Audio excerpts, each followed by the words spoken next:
Bienvenue à tous et nous sommes heureux de vous accueillir. Avant de commencer, nous présentons une interprétation simultanée en français pour la session d'aujourd'hui assurée par Boost Events. Participez en français, veuillez sélectionner français dans le menu d'interprétation situé en bas de votre écran. Vous allez peut-être devoir cliquer sur trois petits boutons au bas de votre écran pour accéder à ce menu. Vous pouvez également sélectionner les diapositives en anglais ou en français en haut de votre fenêtre Zoom pour vous assurer de voir les diapositives dans votre langue de votre choix. Veuillez noter que cette session est enregistrée et sera partagée avec les participants et publiée sur notre site web après l'événement. Il n'y a pas de séance de questions-réponses dans ce webinaire aujourd'hui, mais nous vous invitons à utiliser le chat tout au long de la session pour partager vos réflexions, commentaires et questions. Notre équipe surveillera le chat et répondra aux questions dans la mesure du possible. Donc, si vous avez des questions supplémentaires, n'hésitez surtout pas à nous contacter par email après le webinaire. Si vous avez besoin d'aide à tout moment pendant ce webinaire, vous pouvez nous contacter via le chat. Je m'appelle Katie Gaspirelli et j'anime ce webinaire aujourd'hui depuis mon domicile, situé sur le territoire du traité de Haldimand, des Six Nations de la rivière Grand, dont je suis membre. Je suis chef de programme principal au sein de l'équipe Santé du Nord et des Autochtones d'excellence en soins de santé Canada.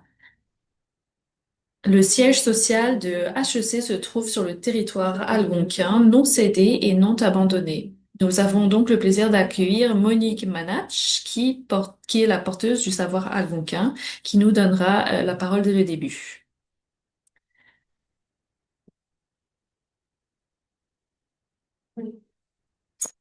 Monique, ton micro est toujours éteint.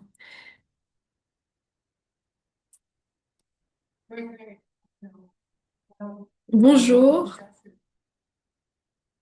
et bienvenue. Nous sommes ici avec HEC qui se trouve sur le territoire algonquin non cédé. Je m'appelle Monique Manach et je fais partie de la tribu des Algonquins. Je suis très heureuse d'être ici avec vous aujourd'hui et je suis inspirée par cette éducation culturelle. Certaines des choses que vous allez discuter aujourd'hui sont des choses qui se sont produites dans le système de santé envers les autochtones et parfois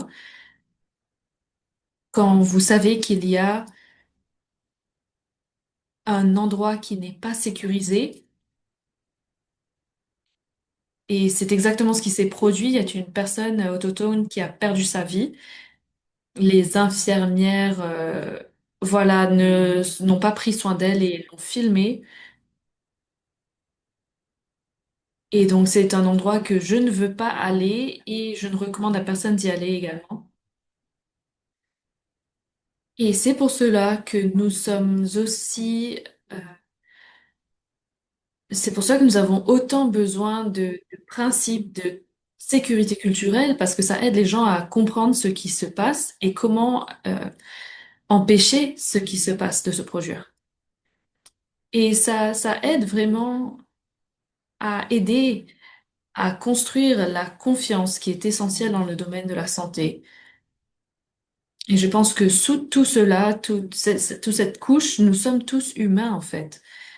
Peu importe la langue dont nous parlons, la couleur de notre peau, nous sommes tous des êtres humains, et particulièrement dans le domaine de la santé, où c'est vraiment, où il est question de la santé des patients des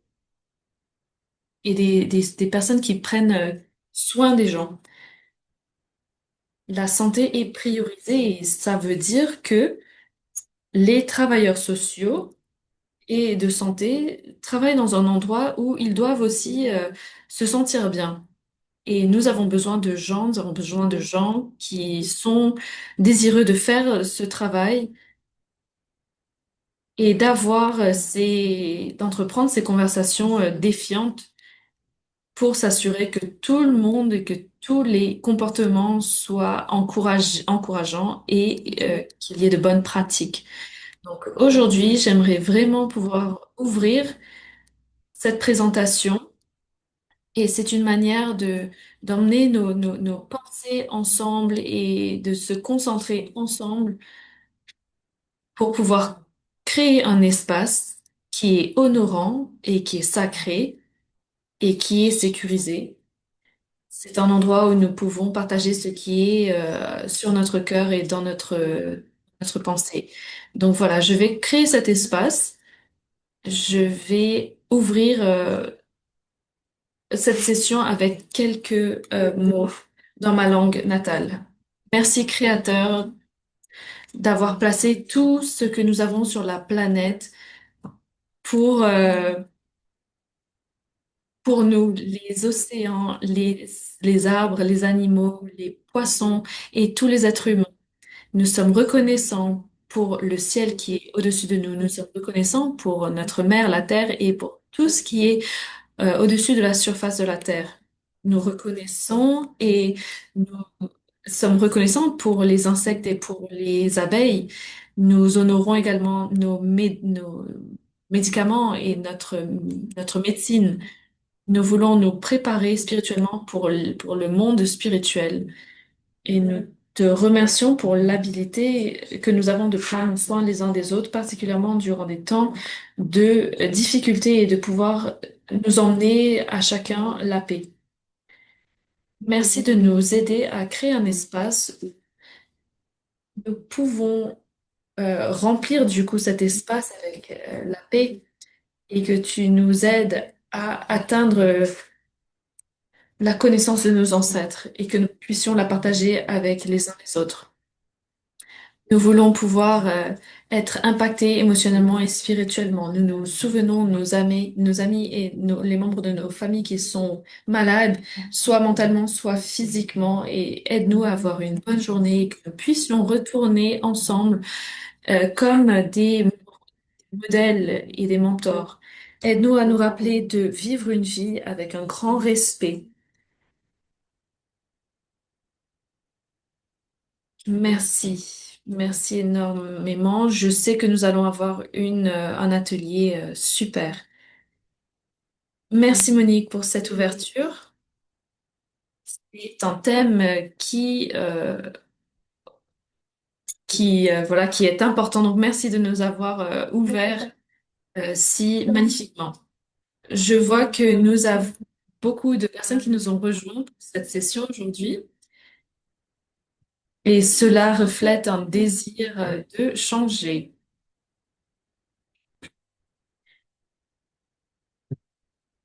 Pour beaucoup de Premières Nations, le système n'est pas toujours en place pour la sécurité. En fait, comme Monique l'a mentionné, cela a provoqué beaucoup de douleurs dans les familles et dans les communautés. HEC soutient les personnes qui font face à ces problèmes. Et aujourd'hui, nous avons développé de nouveaux outils.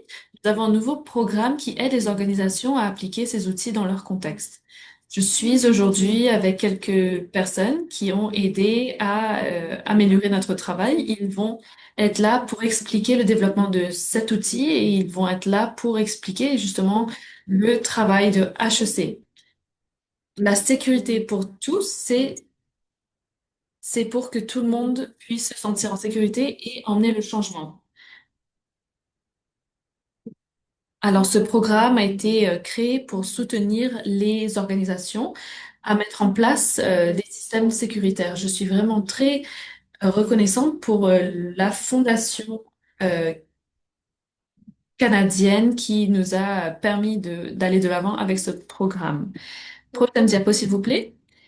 Avant que nous euh, commencions, j'aimerais simplement vous présenter nos panélistes. Nous avons Chanel et Cassandra qui nous ont rejoints aujourd'hui. Merci d'avoir, de vous avoir présenté et d'être avec nous pour ce travail à HEC. Shannon, on va commencer avec toi. Merci Cathy et bonjour à tous. Je m'appelle Shannon Dunfield. Je suis la personne qui travaille avec Health Canada pour la réconciliation. Ça fait 3 ans que je travaille dans cette position. Avant cela, j'ai été manager dans les services d'Alberta, où nous avons travaillé avec les...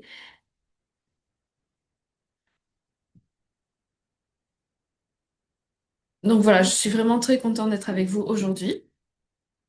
Et j'ai hâte de vous apporter beaucoup plus d'informations sur mon rôle et sur ce travail et à quel point je suis fière d'avoir accompli tout ce que nous avons accompli jusqu'à présent. Merci Shannon.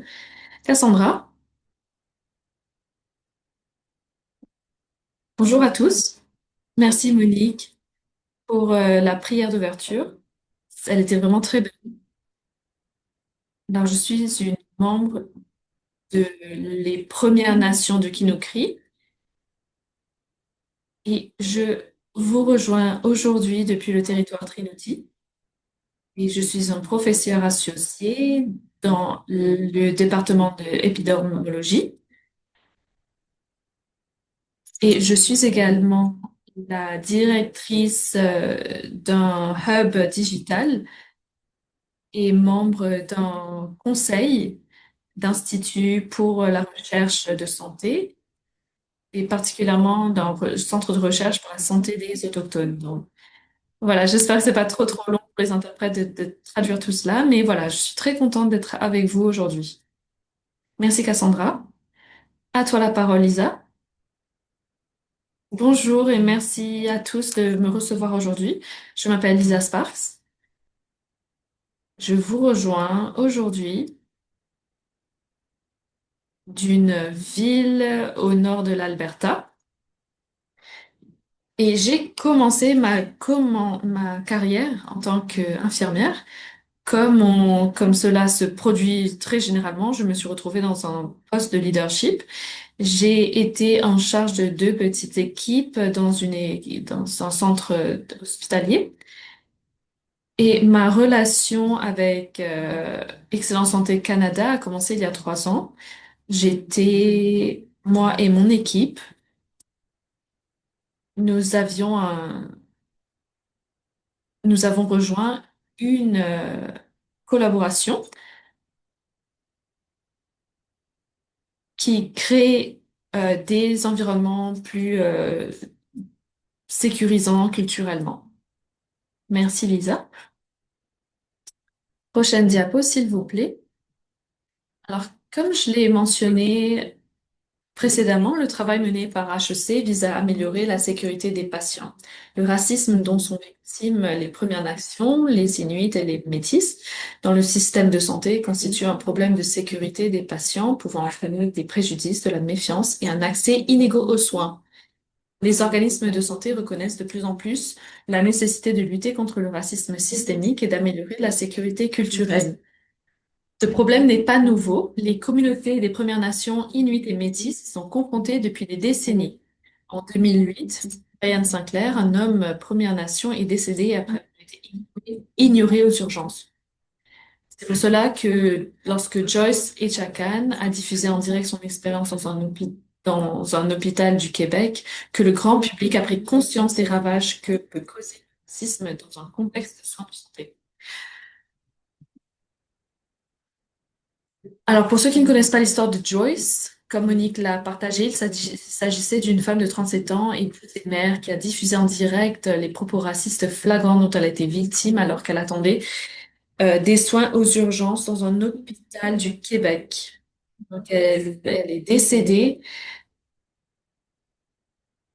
Et peu après le décès, le rapport a été publié documentant l'expérience du racisme vécu par les membres des Premières Nations, des Inuits et les Métis ayant accès aux soins en Colombie-Britannique.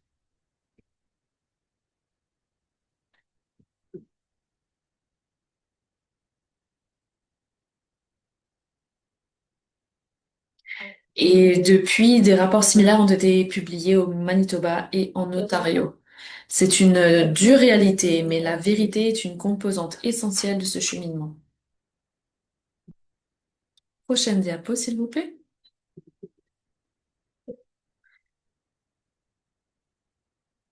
Notre parcours vers la création de l'outil que nous appelons le parcours de sécurité culturelle a été jalonné de plusieurs étapes importantes. Nous avons appris en cours de route et avons eu l'occasion d'entrer en contact avec de nombreuses personnes différentes, toutes passionnées par l'amélioration du système de santé pour les Premières Nations. Notre aventure a commencé en 2023 avec le Cultural Safety Design Collaborative, qui reconnaît l'importance de lutter contre le racisme, mais la complexité du problème et la peur de mal agir semblaient à l'époque presque paralysantes. Donc, on a recruté 12 équipes partout dans le pays pour nous rejoindre et pour expérimenter quelque chose de nouveau. Le projet s'est déroulé en deux phases.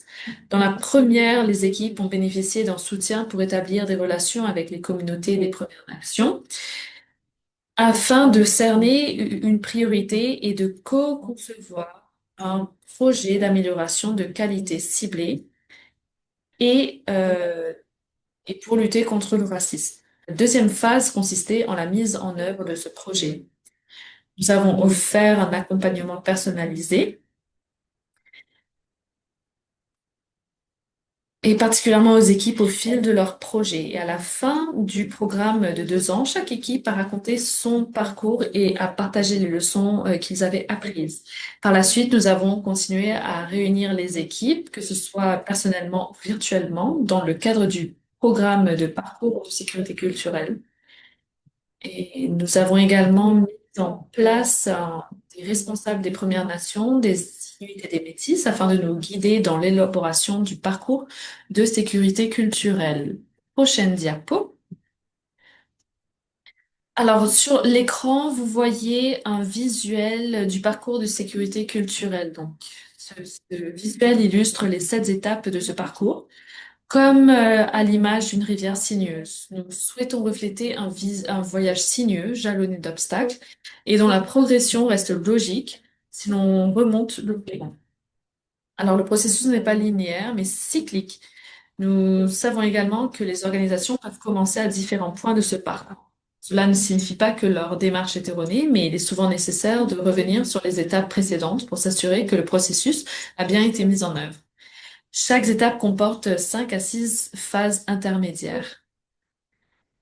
Dans chacune de ces 7 étapes, il y a des actions à entreprendre. En plus de ces phases intermédiaires, il y a des étapes du parcours, entre autres une vidéo de démonstration qui offre un exemple concret de ce à quoi cet outil, ce travail peut ressembler. Il y a également une grille d'évaluation que les organisations peuvent utiliser pour évaluer leur situation actuelle et identifier les améliorations possibles. Il y a également des ressources spécifiques à chaque étape et des indicateurs de sécurité culturelle de l'ICIS associés à cette étape. En automne, cela sera disponible sur le portail de l'HEC et vous pourrez y accéder. Prochaine slide. Alors maintenant, je vais vous donner un exemple pour illustrer chaque étape. Par exemple, si vous cliquez sur constituer un effectif représentatif et soutenir chacun pour promouvoir la sécurité culturelle. C'est la 5e étape sur la rivière. Si vous cliquez sur cette étape, vous allez arriver sur une page qui aura 6 étapes. Vous y trouverez également une description plus détaillée de chaque étape, précisant les principes ou les prérequis nécessaires à sa réalisation. Parcours de sécurité culturelle comprend également un outil d'évaluation organisationnelle. Cet outil offre aux établissements de santé une méthode pratique et concrète pour identifier leurs forces, leurs lacunes et leurs priorités en matière de lutte contre le racisme et de promotion de la sécurité culturelle. Et tout cela favorise la réflexion, guide la planification, éclaire les actions et valorise les progrès accomplis vers un système de santé culturellement sécuritaire. Quand on prend l'exemple du programme Éduquer et responsabilité, par exemple, c'est la 5e étape. Voici à quoi la rubrique, la grille d'évaluation ressemble. Celle-ci décrit la progression sur un continuum. Donc, phase de développement, d'émergence, de croissance et d'épanouissement. Ce continuum permet aux organisations de se situer et d'envisager les améliorations possibles au fil du temps. Il est prévu que les organismes examinent cette évaluation avec leurs partenaires des Premières Nations, Inuits et Métis. Elle constitue un outil de dialogue et permet de cerner les priorités. La pertinence, le respect, la relation et la réciprocité sont au cœur de ce processus. Ces organismes doivent fonder leur travail sur les relations avec les patients, les familles et les communautés des Premières Nations. Les discussions d'équipe ou la planification à l'échelle de l'organisation sont des objectifs pour renforcer la responsabilisation. Alors, tout cela peut être utilisé justement pour avoir des discussions d'équipe ou pour que les organisations puissent se planifier et mieux s'organiser. Comme je l'ai mentionné, dans chaque étape, nous avons une vidéo.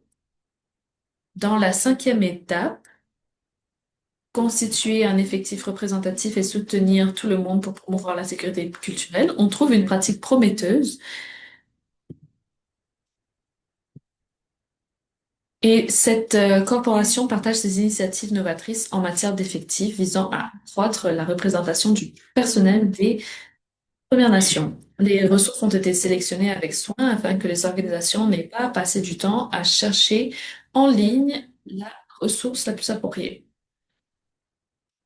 Toutes ces ressources peuvent être challengeantes à trouver, donc on a fait le travail pour vous et on a connecté toutes les ressources pour que les organisations n'aient pas à passer du temps justement à tout rassembler. C'est un exemple des ressources spécifiques qui sont associées avec ces étapes.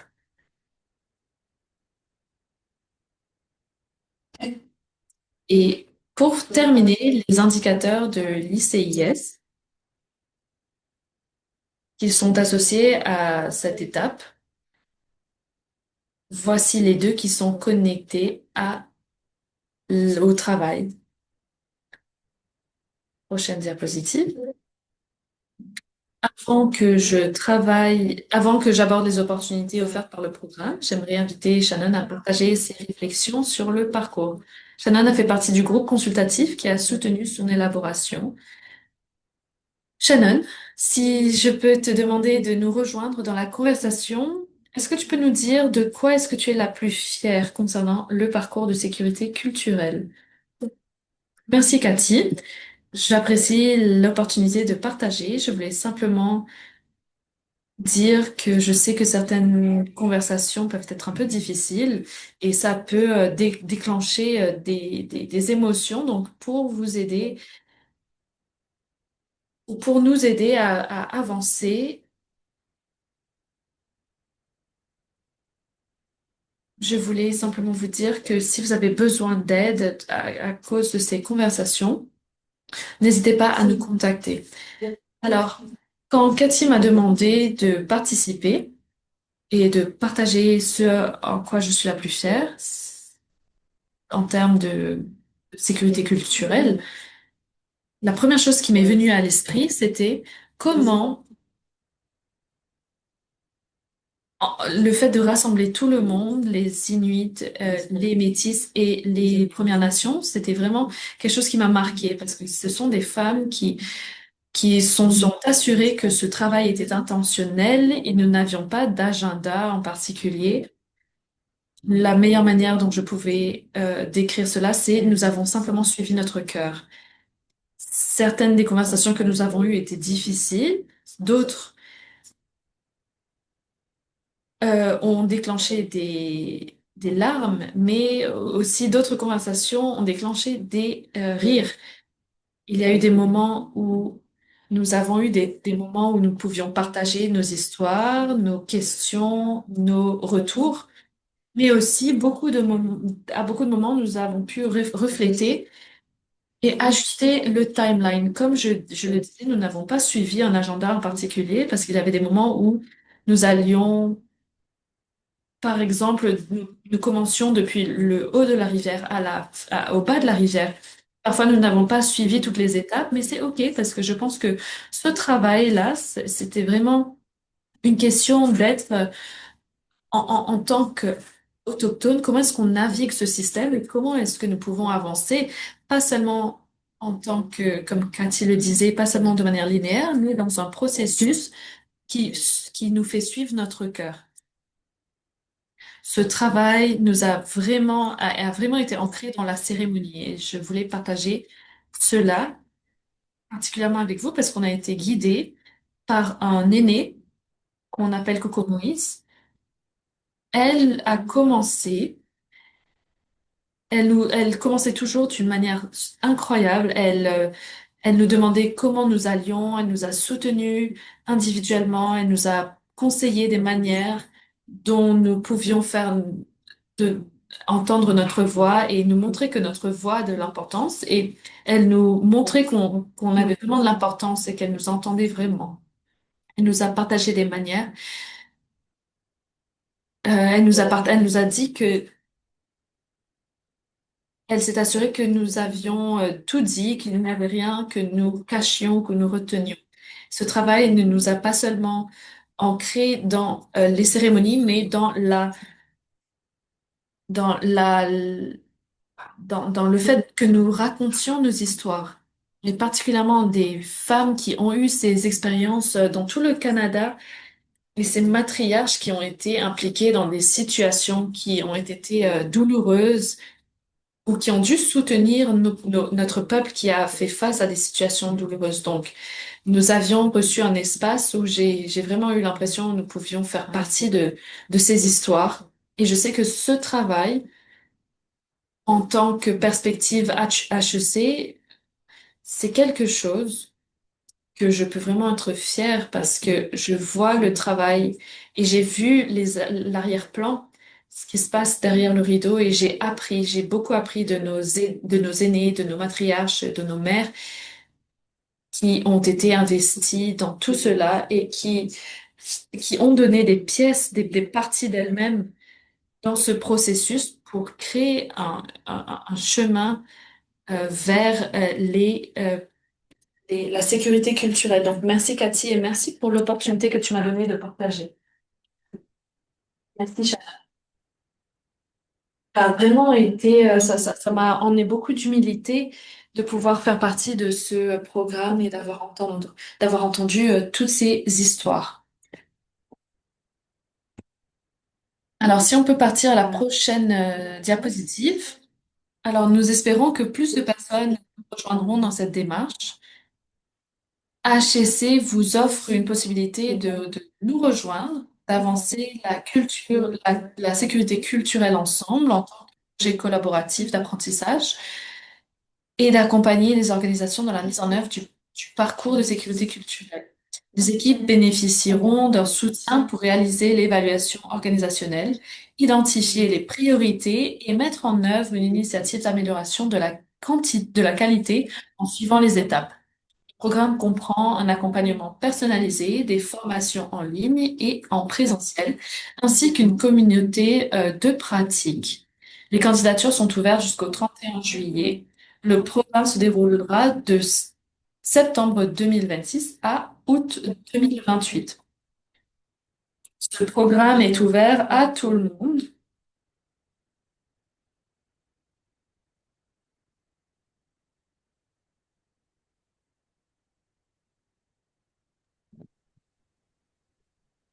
Le programme est donc ouvert à toutes et tous. Comme je l'ai mentionné, le coaching fait donc partie de ce travail. En fait, le rôle des coachs est vraiment un pilier très solide au sein de ce programme. Je voudrais partager encore un petit peu la manière dont nous approchons cela.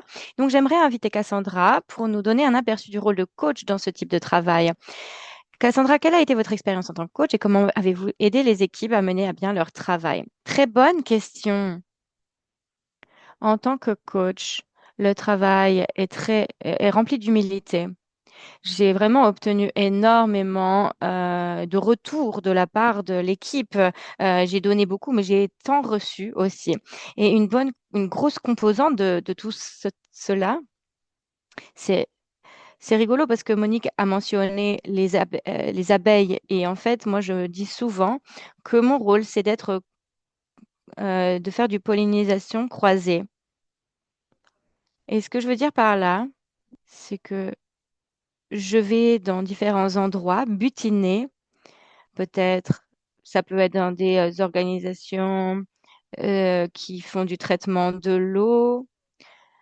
Des fois, je vais dans les soins pédiatriques, peut-être que je travaille avec les équipes des territoires du Nord-Ouest. Donc, je voyage beaucoup entre ces différents espaces et je récupère des petits morceaux là et ça et là. Et en tant que coach, en fait, j'arrive à rassembler tous ces petits éléments dans le travail que nous faisons. Et donc, je pense que quelque chose qui est très important, c'est d'être une personne tiers qui peut faire caisse de résonance. C'est en général euh, ça, c'est un endroit sécurisé également. Et on a souvent besoin de cette relation-là pour pouvoir, eh bien, voilà, créer cet espace de pleine sécurité. Et ainsi, on peut essayer de partager nos défis et essayer d'avancer ensemble pour les résoudre. Je n'ai pas toutes les réponses, mais je peux conseiller, je peux apporter des questions, des problématiques, je peux aussi fournir un soutien émotionnel. Et parfois, les gens ont simplement besoin de se plaindre. Et je pense que il est important d'être là pour aider eh bien, les personnes qui y travaillent à faire bouger les émotions, à les accompagner de cette manière. Donc, cette idée de la pollinisation croisée, c'est quelque chose de très, beau et je pense que c'est une image qui me reste beaucoup car, je pense que c'est ce que nous faisons en fait, c'est que nous récupérons plein d'éléments et nous les rassemblons, pour que les personnes puissent en privilégier. Merci beaucoup Cassandra, merci beaucoup, d'avoir également accepté d'être coach dans le prochain, programme. Cassandra et Shannon feront partie de l'équipe de coach pour le prochain programme. Je vais maintenant demander à Lisa de participer. Elle est membre de l'équipe participante au groupe de travail collaboratif. En quoi cette participation a-t-elle apporté une valeur ajoutée pour vous et votre équipe dans le cadre du travail que vous meniez pour assurer la sécurité culturelle au centre de soins de santé Le Lac Labiche? Oui, eh bien, chez nous, dans notre établissement de soins et dans notre département d'urgence, nous avons malheureusement eu un décès d'un enfant autochtone dans notre service d'urgence.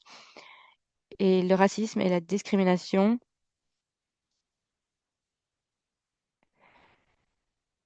ont pu contribuer à ce décès malheureusement. C'est ce que nous avons pu voir. Grâce à notre collaboration avec l'ESC,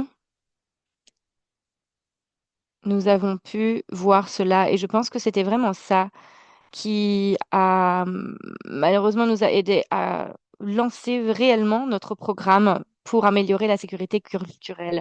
Cela nous a permis, le travail que nous avons fait avec l'ESC nous a permis d'avoir une structure, un cadre, d'avoir accès à des experts, hein. Cela nous a permis aussi d'apprendre en groupe, d'apprendre aux côtés d'autres organisations. Ce sont des organisations qui sont toutes engagées pour ce même objectif. Donc, on ne fait pas ce travail tout seul. Et donc, nous avons eu des leçons apprises, partagées, on a parlé de responsabilisation. Et en fait, on a toutes et tous renforcé notre compréhension de la sécurisation culturelle, de l'humilité. Et on a tous trouvé des opportunités pour s'améliorer. On a réussi à transférer les apprentissages dans des actions concrètes au sein de nos établissements. Et le collectif nous a permis aussi de créer des relations, des contacts. Cela nous a permis d'élever nos connaissances et de avancer le changement dans nos différents établissements. Une des choses les plus importantes, c'est que cela a renforcé l'importance d'écouter et de entrer en partenariat avec les communautés autochtones pour s'assurer que les changements que nous voulons opérer sont basés sur leurs perspectives, leurs expériences, pas les choses que nous percevons. Et que ces personnes soient vraiment avec nous dans ce chemin, dans cette trajectoire, dans ce parcours pour une meilleure sécurisation culturelle. Avoir accès au coach nous a beaucoup aidés. Sandra en a déjà parlé. Mais de mon point de vue, les coachs nous ont aidés à gérer les différents défis que nous avons pu rencontrer et nous ont permis aussi de garder l'élan pour avancer, de rester focalisés sur le travail. Parce que lorsqu'on travaille dans les organisations de santé, c'est tellement facile d'être tiraillé de bout en bout. On travaille énormément. Donc, nos coachs nous ont en fait recentrés, nous ont permis de nous rediriger parfois, recibler sur nos objectifs parfois. Parfois, il faut adapter, ajuster en fonction des besoins locaux. Et comme Sandra l'a dit, nos coachs ont vraiment créé un environnement sécuritaire, un environnement de réflexion pour les questions et nous a également permis de penser différemment et cela nous a permis également donc de concrétiser certaines de nos idées. Grâce à l'expertise de nos coachs, on a réussi à avoir un engagement réel, renforcé. Cela nous a permis aussi d'avoir des capacités renforcées également et de faire avancer ce travail de manière durable. De mon point de vue, en tant que membre d'équipe, on commence ce parcours en disant que quelque chose doit changer, quelque chose devrait être différent par rapport à nos propres biais cognitifs, par rapport à notre point de vue. Et parfois, finalement, on n'arrive pas à considérer quelle pourrait être la première étape. On n'arrive pas forcément à identifier ce qui nous retient d'avancer. Et donc, c'est ça qui a été très fort avec ce collectif, c'est qu'il n'y avait pas de mauvaises questions, de questions bêtes. On a pu avancer ensemble et ce travail était difficile. Et donc, il fallait pouvoir avoir cet espace sûr dans lequel nous pouvions poser des questions. L'ESC pour moi et pour mon équipe a été donc cet endroit, cet espace sûr, sécuritaire pour pouvoir apprendre, pour pouvoir collaborer, pour pouvoir apprendre de nos pairs, pour pouvoir collaborer avec les autres équipes. Et cela a permis donc de nous améliorer en termes de connaissances, de confiance.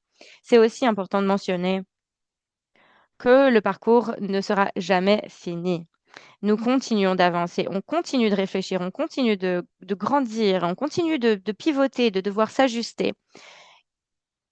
Et il faut constamment communiquer avec les communautés qui sont autour de nous. Voilà, j'espère que cela a été utile. Merci beaucoup, Lisa.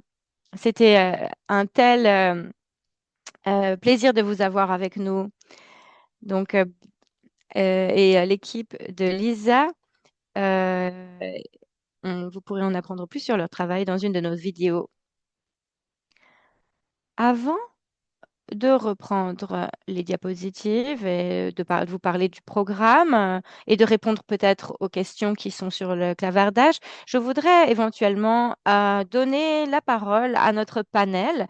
Monique, Cassandra, est-ce que vous auriez quelques derniers mots avant que nous continuions notre programme du jour pour vous parler du programme à faire ensemble?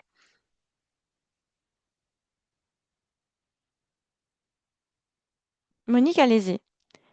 Oui, c'est admirable, admirable. Ces conversations ont lieu.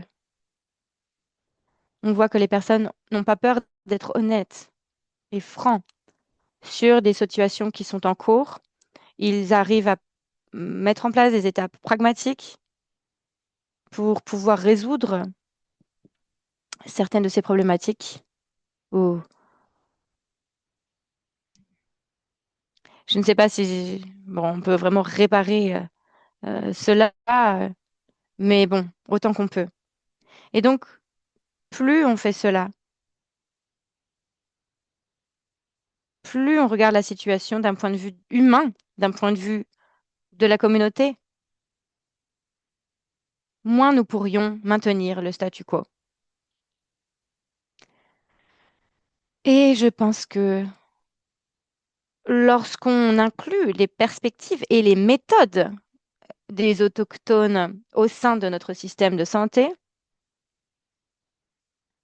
cela nous permettra d'ouvrir les portes à une meilleure situation dans les systèmes de santé au niveau global pour toutes et tous. Donc, je suis vraiment ravie que ces conversations aient lieu au sein de ce programme.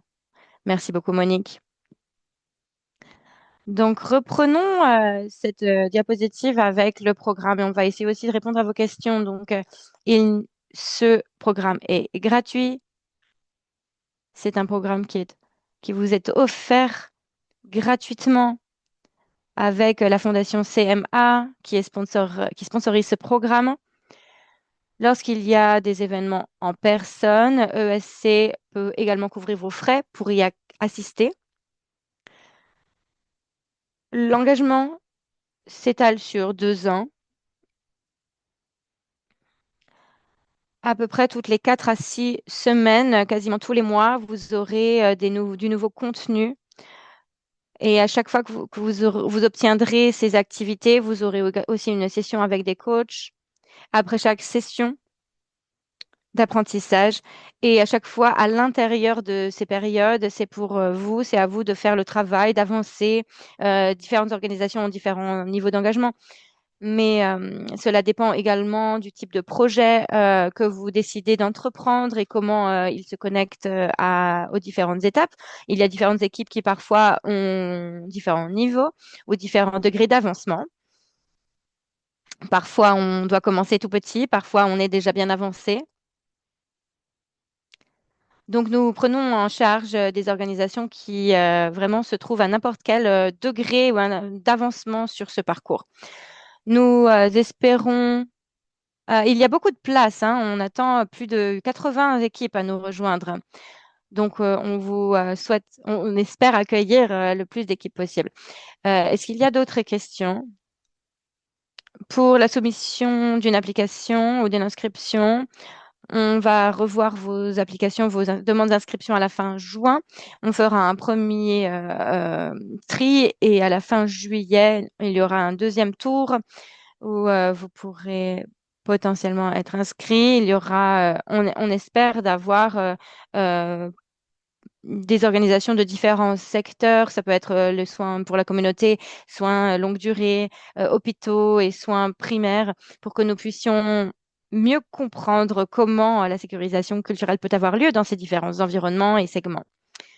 Et cela nous permet aussi donc de créer des meilleures ressources pour pouvoir soutenir tout type d'organisation. Donc cela pourra peut-être influencer nos décisions lorsque nous essayons de chercher donc une grande variété d'organisations. Une fois que l'outil en ligne sera disponible, il sera accessible publiquement sur le portail AESC. Ce sera donc cet outil, une espèce de portail. Vous allez pouvoir vous inscrire et vous connecter. Et donc, même si vous ne faites pas partie de ce programme, vous pourrez y accéder pour pouvoir eh bien, obtenir des renseignements. Vous n'êtes pas obligé d'avoir un projet en tête avant de vous inscrire. Vous pouvez aussi garder un esprit ouvert par rapport au projet parce que les premières étapes sont vraiment de créer des relations avec les personnes à qui vous prodiguez des soins. Et donc, cela vient s'assurer que c'est un processus qui est co-conçu. Donc peut-être que vous vous focaliseriez trop sur un aspect alors qu'en fait, ce n'est pas ce que la communauté demande. Donc les premières étapes sont vraiment dans un espace et un esprit de co-création.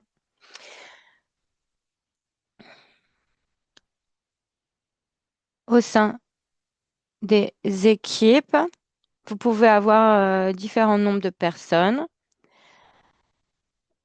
On demande au minimum d'avoir un chef de projet au sein de chaque équipe, une personne qui va communiquer avec ESC, qui est responsable pour tous les produits livrables, et un leader exécutif qui enfin voilà, qui a le pouvoir décisionnel au sein de vos organisations pour pouvoir avancer dans le projet. Très bien.